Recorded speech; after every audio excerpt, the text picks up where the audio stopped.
Hi, this is Stacy Benjamin. I'm here to talk about the fourth assignment for substance abuse prevention, ADC 605.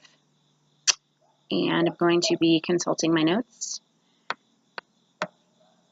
So basically, the purpose of this paper and the title of the paper is to build capacity to identify relevant researches and support.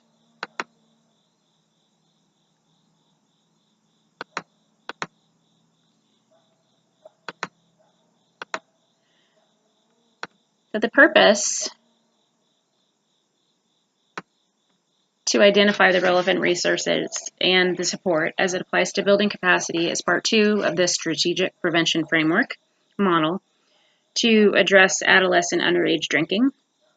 I will examine 4 questions.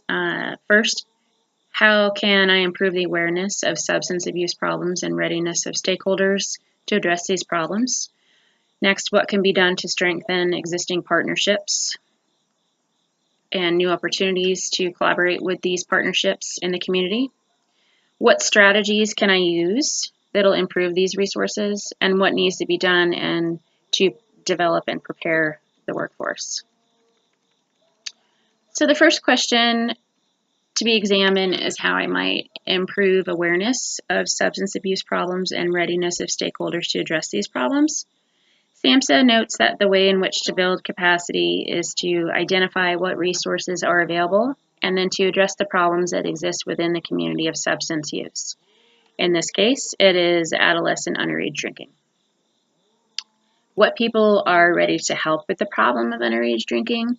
Here I would look to the community and resources that are already in place. And resources that are in place, one large one is North Carolina Preventing Underage Drinking Initiative, which is the NC-PUDI. Here and I'll refer to just as NC-PUDI. So the focus of an adolescent underage drinking is predominant in the NC-PUDI. Their initiative encapsulates the adolescent drinking problem with their motto, "The committee reached the fundamental conclusion that underage drinking cannot be addressed by focusing on the youth alone. Youth drink within the context of a society in which alcohol is a normative behavior, and the images about alcohol are pervasive. Youth usually obtain alcohol either directly or indirectly from adults. Efforts to reduce underage drinking therefore need to focus on adults and must engage the society at large." Again, this is from the NC-PUDI. There are also other resources and awareness in place. Current legislation is working on drinking laws, and this is the premise for how policies get decided. The Alcoholic Policy Information System is passed through the U.S. government with the 18th Amendment of the Constitution. And again, this information is found on the NC-PUDI. The website also discusses the North Carolina Assembly, the community, and the Office of the Policy Legislative Analysis, herein referred to as OLPA. Mothers Against Drunk Driving are also policymakers. These groups and the law determine the risk and protective factors. The OLPA offers a list of legislation introduced during current or historical congressional sessions relevant to the National Institute of Health, the NIA.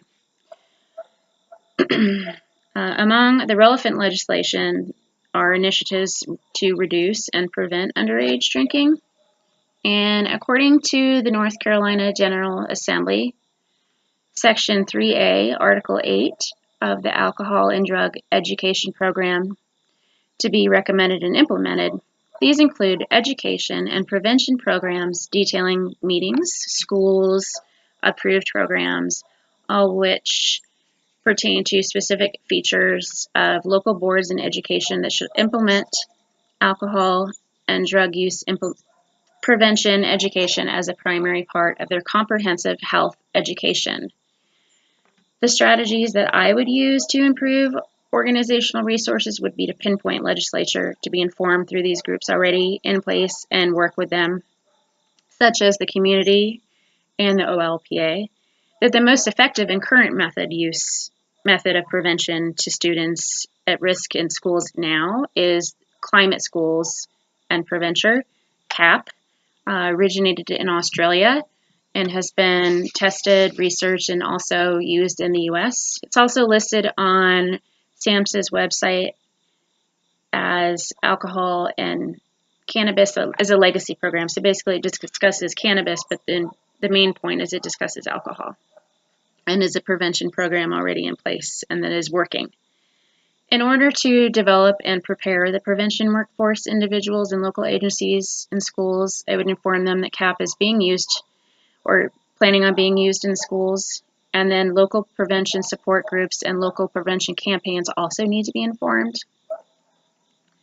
So to sum all of this up, local prevention groups such as MAD, the NCPUDI, the OLPA, and treatment and prevention need to be made aware of CAP, the program that needs to be implemented in schools. Prevention groups all need to work together and collaborate to get these changes sent to the assembly.